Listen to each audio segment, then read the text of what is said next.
I'm a believer in stablecoin, a believer in blockchain. If you go back 10 years, there was big tech, there was fintech, there was BNPL, there was the first wave of crypto, now stablecoins. This could be perhaps the greatest revolution in financial technology since the birth of the internet itself. For decades, moving money across borders meant banks, wire fees, and long waits. Now imagine doing it near instantly, with a few taps, lower costs, and fewer middlemen.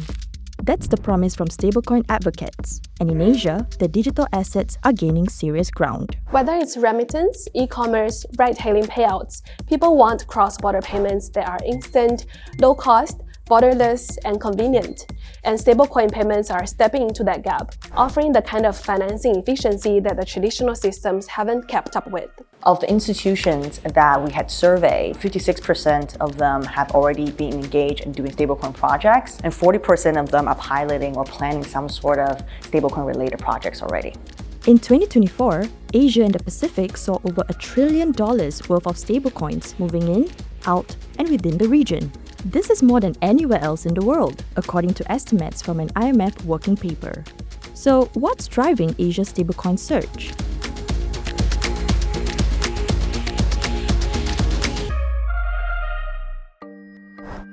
Cryptocurrency is notoriously volatile, but stablecoins are designed to be a steady alternative. Digital money pegged to the US dollar or assets like gold, and in some cases, even other cryptocurrencies. So stablecoins is a way to be able to send dollars seamlessly and securely anywhere in the world, 24/7, as easy as it sends an email. In the region, real-world adoption is accelerating, driven by businesses, workers, and governments. If you look at all of the countries within Asia Pacific, they've either already have established regulatory frameworks like we've seen in Singapore, Hong Kong, and that's probably the first sign to be able to build businesses using stablecoins, right? They need to have regulatory clarity, and that's already paved the way for a lot of the adoptions. Remittances remain one of the clearest use cases for stablecoins in Asia. According to the World Bank, India, China, and the Philippines are among the top global recipients of remittance payments among low and middle-income countries in 2024. India alone received $129 billion from abroad. Philippines is a market where a lot of the economy is powered by foreign domestic workers and helpers that send funds from where they work back home to support their families. And if you look at the details of what these domestic helpers are paying per transaction, it's actually quite hefty. So if you can influence what the average person on the street is having issues over, I think that's a very good starting point. Given the fact that there are huge gig economy workers to be based there, as well as a lot of migrant workers traveling across different parts of Asia. So very commonly, we see that payment service providers in other regions who have a lot of flows going in and out are actually working with a lot of these digital exchange players. Some examples include facilitating the last step in the payment process, known as last-mile payouts, the exchange between stablecoins and government-issued currency, and creating links between the Internet of today and tomorrow. Bringing in what we consider the Web3 industry and the Web2 industry together to process that cross-border flows. Singapore is seeing some of the highest stablecoin flows in the world, moving nearly as much as the US, despite being a fraction of its size. The Singapore-China route has emerged as one of the busiest corridors for stablecoin flows in Asia. And why is that when China keeps a firm grip on its capital control and the ban on cryptocurrencies? For many Chinese companies dealing with cross-border businesses, they would set up entities in offshore cities like Hong Kong or Singapore, and they use these offshore entities to accept crypto payments from their global clients. As of 2025, the XSGD was one of the world's largest non-US dollar stablecoins in circulation in the world. As we see travel becoming a major part of this region, in November last year in 2024, we went live with Alipay and Grab, with a solution which would allow Alipay Plus users from overseas coming to Singapore to use their Alipay wallet in Singapore on Grab's platform, on our platform, on the PayNow ecosystem, which has access to more than 50,000 payment merchant points. As stablecoin adoption grows, regulators are racing to keep pace, setting rules that could determine how trusted and widely used they become in the region. Singapore MAS Act on Stablecoin is perhaps one of the earliest that came into effect. So back in 2023, this is considered one of the gold standards. It requires that HQLA backing. It also mandates settlement within 5 days, and it is something that looks at not just the Singapore dollar stablecoin, but is also covering the G10 currency stablecoin. The Hong Kong version, which came into effect earlier this year, does cover single currency stablecoin. It also covers a basket of currency stablecoin. In a way, it is to some extent similar, but it could be a bit different in terms of the product and the regulatory standards as well. But it's not just about sending money overseas. Stablecoins are being used locally too. In the second quarter of 2024, merchants in Singapore processed nearly 1 billion in crypto payments.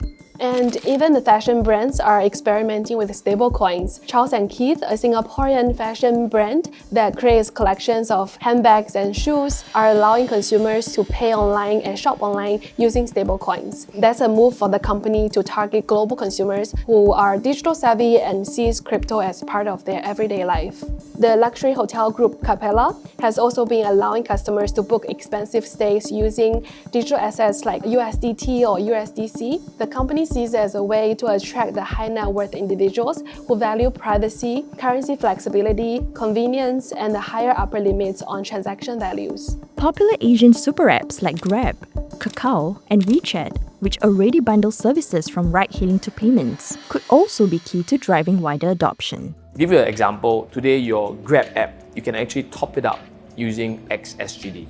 What that means is that if you are an investor in the crypto space, you can actually bring those assets that you have in Singapore dollar form so you don't lose any foreign exchange impact. That allows you to go to any merchant, scan and pay. In parts of Southeast and South Asia, access to traditional banking is still limited, but mobile wallets are everywhere. Stablecoins offer a way to store value digitally. That's especially useful in countries facing political or economic instability, helping to protect against sharp currency fluctuations. But can stablecoins deliver the same reliability people expect from banks?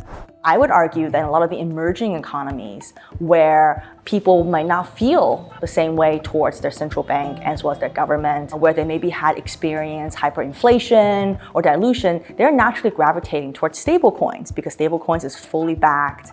And in some ways, it's a different kind of financial risk that you undertake. And depending on where you are in the world, your perception of that trust may be really different.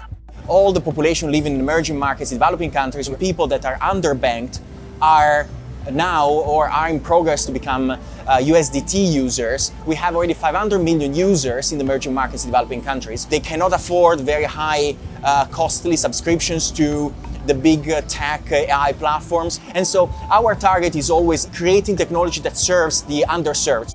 Major banks like Citi and JP Morgan are launching their own stablecoins, while PayPal has already entered the market. But even institutional backing isn't enough. Trust remains fragile, and public understanding of digital currencies is still limited. The case with Tether back in 2021 was due to a case where there was transparency issues and false claims on the assets that they were used to back the token of stablecoin. The findings were such that only 27 or 28% of that dollar was backed by high quality liquid assets. So this is one thing that may potentially still continue to resurface. Unwinding that distrust is actually a very big portion as we embark on more use cases that fit into a regulatory first, compliance first approach, where you have the likes of the world's most trusted organizations coming in to build something that is forward-looking would be a very good way to bring that trust factor back into action. If you go back, that's a couple years ago, that was the period of high-profile failures and fraud and that kind of thing. And what's happened is, I think, the industry is maturing, our understanding of it is improving, and in a sense, it's becoming much more mainstream. Beyond transparency, regulation itself remains fragmented. Rules differ by country. In one jurisdiction, stablecoins might be treated as payment tools. In another, as investment products. This patchwork creates confusion for both businesses and users. Scaling stablecoins beyond niche use will hinge on trust and clear guardrails. Countries like Singapore, Japan, and Hong Kong have frameworks in place. Others are still weighing where stablecoins fit. But what's clear is that stablecoins have moved well beyond the pilot phase. Whether it's anti-money laundering across different jurisdictions, whether there is going to be a potential harmonization of regulations, certainly I think there is more that could be done, but we are off to a good start. The likely outcome for the stablecoin industry is you and I will not even know what is being powered by stablecoins. As more economies and regions here launching their own stablecoins, there's an opportunity for them to have direct pairs. They could build out their own currency to be used in the digital world as well, and maybe change the paradigm of how all of us are running today, which is very dependent on US dollars.